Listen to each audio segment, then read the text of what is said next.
Shri Satguru Sai Maharaj Ki Jai. Shri Sai Satcharitra, The Wonderful Life and Teachings of Shri Sai Baba, Chapter 5.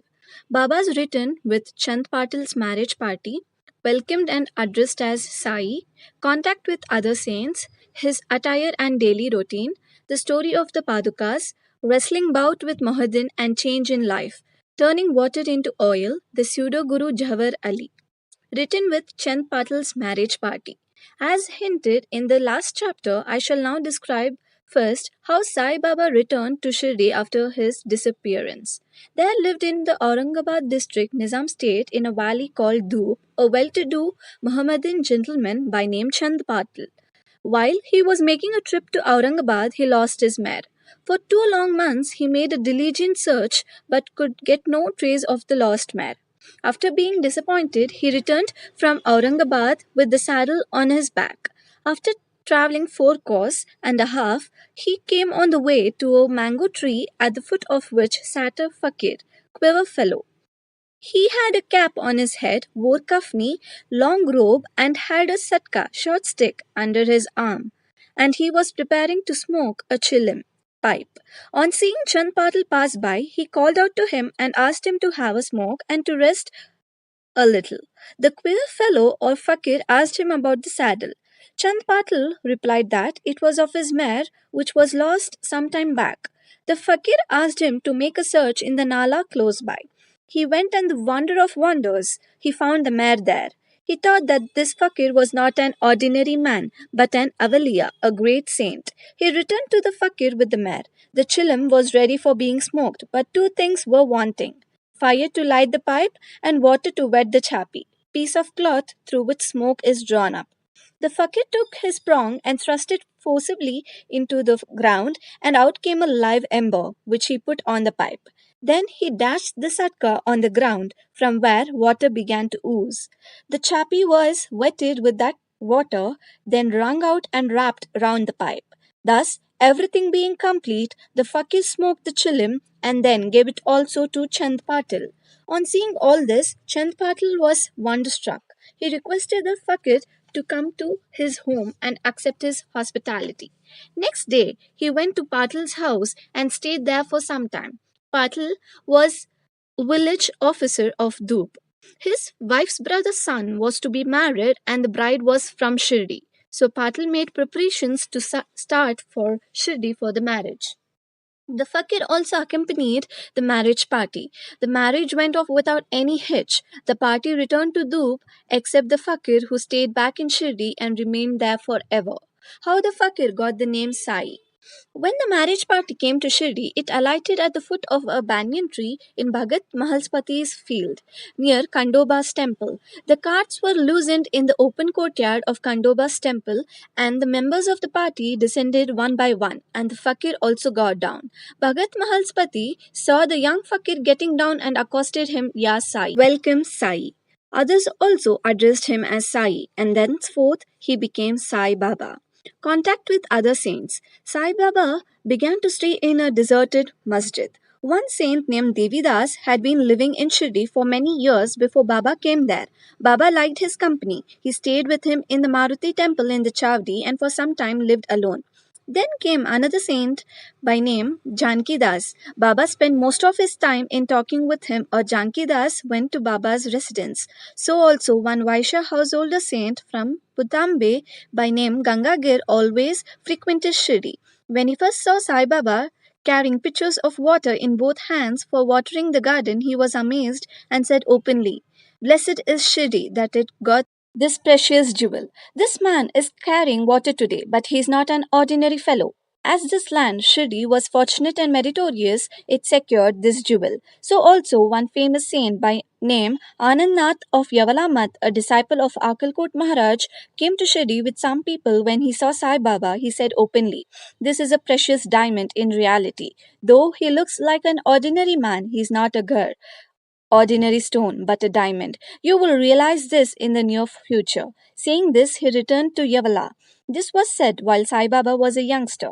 Baba's dress and daily routine. In his young days, Sai Baba grew the hair on his head, never had his head shaved. He dressed like an athlete. When he went to Rahata, 3 miles from Shirdi, he brought with him small plants of marigold, jai, and dew, and after cleaning them, he planted and watered them. A devotee by name Vaman Thatya supplied him daily with 2 unbaked earthen pitchers. With these, Baba himself used to water the plants. He drew water from the well and carried the pitchers on his shoulders. In the evening, the pitchers were kept at the foot of the neem tree. As soon as they were placed there, they broke as they were made of mud and not baked. Next day, Tatya supplied 2 fresh pitchers. This course went on for 3 years, and with Sai Baba's toil and effort, there grew a garden. On this site, at present, stands the big mansion Samadhi Mandir of Baba, which is now frequented by so many devotees. The story of Padukas, footprints under the neem tree. A devotee of Akalkot Maharaj by name Bhai Krishnaji Ali Bhakkar worshipped the photo of Akalkot Maharaj. He once thought of going to Akalkot, Solapur district, take the darshan of the Padukas, footprints of the Maharaj, and offer his sincere prayer there. But before he could go there, he got a vision in his dream. Akalkot Maharaj appeared in the vision and said to him, "Now Shirdi is my resting place. Go there and offer your worship." So Bhai changed his plan and came to Shirdi. Reminiscent worshipped Baba, stayed there for 6 months, and was happy. As a reminiscence of this vision, etc., he prepared the Padukas and installed them on an auspicious day of Shravan, Shaka 1834-1912 AD, under the neem tree with due ceremonies and formalities conducted by Dada Kelkar and Upasani. One Dikshit Brahmin was appointed for worship and the management was entrusted to devotee Sagun. Complete version of the story. Mr. B.V. Dev, retired Mamlatdar of Thana and a great devotee of Sai Baba, made inquiries about this matter with Sagun Meru Nayak and Govind Kamlakar Dikshit and has published a full version of the Padukas in Sai Leela. Volume 11, number 1, page 25. It runs as follows. In 1834, Shaka 1912 AD, one doctor, Ramrao Kothari of Mumbai, came to Shirdi for Baba's darshan. His compounder and his friend, Bhai Krishnaji Alikbakar, accompanied him. The compounder and Bai became intimate with Sagu Meru Nayak and G.K. Dikshit. While discussing things, these persons thought that there must be some memorial of Sai Baba's first advent at Shirdi and his sitting under the holy neem tree. They thought of installing Baba's padukas there and were going to make them of some rough stone. Then Bai's friend, the compounder, suggested that if this matter was made known to his master, Dr. Ramrao Kothare, he would prepare nice padukas for this purpose. All liked this proposal, and Dr. Kothare was informed of it. He came to Shirdi and drew a plan of the padukas. He went to Upasani Maharaj in Kondoba's temple and showed him his plan. The latter made many improvements, drew lotus, flowers, conch, disc, mace, etc., and suggested that the following sloka verse regarding neem tree's greatness and Baba's yogic powers be inscribed. The verse was as follows. सदा निम्बवृक्षस्य मूलदिवसात् सुधास्त्रविणं तिक्तमा प्रियप्रियं तं तरुं कल्पवृक्षतिकं सदा यन्थं नमामीश्वरं सद्गुरुं साईनाथं.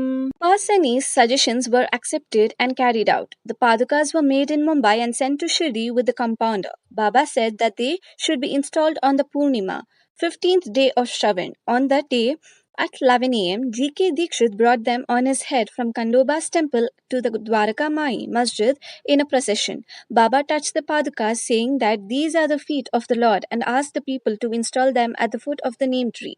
A day earlier, one Parsi devotee of Mumbai named Pastashet sent rupees 25 by money order. Baba gave this sum for the installation of the padukas. The total expense of the installation came up to rupees 100, out of which rupees 75 were collected by subscriptions. For the first 5 years, G.K. Dikshit worshipped the padukas daily, and then this was done by Lakshman Kacheshwar Jhakadi. In the first 5 years, Dr. Kothare sent rupees 2 per month for lighting the lamp, and he also sent the railing round the padukas. The expense of bringing the railing from the station to Shirdi, rupees 7-A-O, presently rupees 7.5 paise, and roofing was paid by Sagun Meru Naik. Now, Jakadi, Nana Pujari, does the worship, and Sagun Meru Naik offers the Nevedya and lights the evening lamps.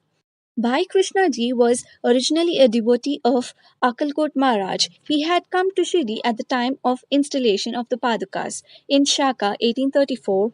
On his way to Akalkot, he wanted to go to Akalkot. After taking the darshan of Baba, he asked Baba's permission for this. Baba said, "Oh, what is there in Akalkot? Why do you go there? The Maharaj of that place is here, myself." Hearing this, Bhai did not go to Akalkot. He came to Shirdi off and on after the installation of Padukas. Mr. B.V. Dev concluded that Hemat Pant did not know these details. Had he known them, he would not have failed to depict them in his Satcharitra. Wrestling bout with Mohidin, Tamboli, and change in lifestyle. To return to other stories of Baba, there was a wrestler in Shirdi by name Mohidin Tamboli. Baba and he did not agree on some points, and both had a fight. In this, Baba was defeated. Thenceforth, Baba changed his dress and mode of living. He donned kafni, wore a langot, waistband, and covered his head with a piece of cloth. He took a piece of sackcloth for his bed and was content with wearing torn and worn out rags. He always said that poverty is better than kingship. The Lord is always brother, befriender of the poor. Gangagir was also very fond of wrestling. Once, while he was wrestling, a similar feeling of dispassion descended over him, and at the proper time he heard the voice of an adept saying that he should wear out his body playing with God. So he too gave up samsara and turned toward God's realization. He established a mutt on the banks of the river near Puntambe and lived there with his disciples. Sai Baba did not mix and speak with the people, he only gave answers when he was questioned. By day, he always sat under the neem tree, sometimes in the shade of babul tree near the stream on the outskirts of the village. In the afternoon, he used to walk at random and go sometimes to Nimgaon. There, he frequented the house of Bala Saheb Dengle. Baba loved Mr. Bala Saheb. His younger brother, named Nana Saheb, had no son. Though he married a second wife, Bala Saheb sent Nana Saheb for taking darshan of Sai Baba, and after some time, with his grace, Nana Saheb got a son. From that time onwards, people began to come in large numbers to see Sai Baba, and his fame began to spread and reached Ahmednagar. From thence, Nana Saheb Chandorkar and Keshav Chidambar and many others began to come to Shirdi. Baba was surrounded by his devotees during day and slept at night in an old and dilapidated masjid. Baba's paraphernalia at this time consisted of a chillum, tobacco, a tamril, tin pot, long kafni, a piece of cloth round his head, and a satka, short stick, which he always kept with him. The piece of white cloth on the head was twisted like matted hair and flowed down from the left ear on the back. This was not washed for weeks. He wore no shoes, no sandals. A piece of sackcloth was his seat for most of the day. He wore a kupin, waistcloth band, and for warding of cold, he always sat in front of a dhuni, sacred fire facing south, with his left hand resting on the wooden railing. In that dhuni, he offered an oblation of egoism, desires, and always uttered, Allah Malik, God is the sole owner. The masjid in which he sat was only of two-room dimensions, where all devotees came and saw him. After 1912, there was a change. The old masjid was repaired and a pavement was constructed. Before Baba came to live in this masjid, he lived for a long time in a place called Thakia, where with gungru, small bells tied on his ankles, Baba danced beautifully and sang with tender love. Turning water into oil. Sai Baba was very fond of lights. He used to borrow oil from shopkeepers and keep lamps burning the whole night in the masjid and temple.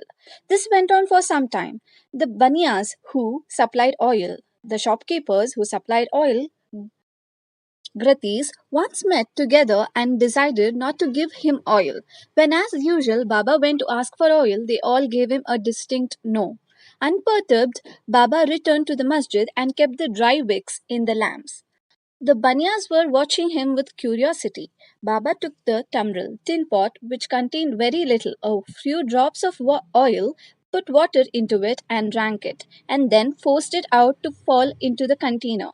After consecrating the tin pot in this way, he again took the water from the tin pot and filled all the lamps with it and lighted them. To the surprise and dismay of the watching Banyas, the lamps began to burn and kept burning the whole night. The Banyas repented and apologized, and Baba forgave them and asked them to be more truthful in future. The pseudo guru Jawar Ali. 5 years after the above mentioned wrestling bout, one fakir from Ahmednagar by name Jawar Ali came to Rahata with his disciples and stayed in Bhakal, spacious room near Veerabhadra temple. The fakir was learned, could repeat the whole Quran and had a sweet tongue.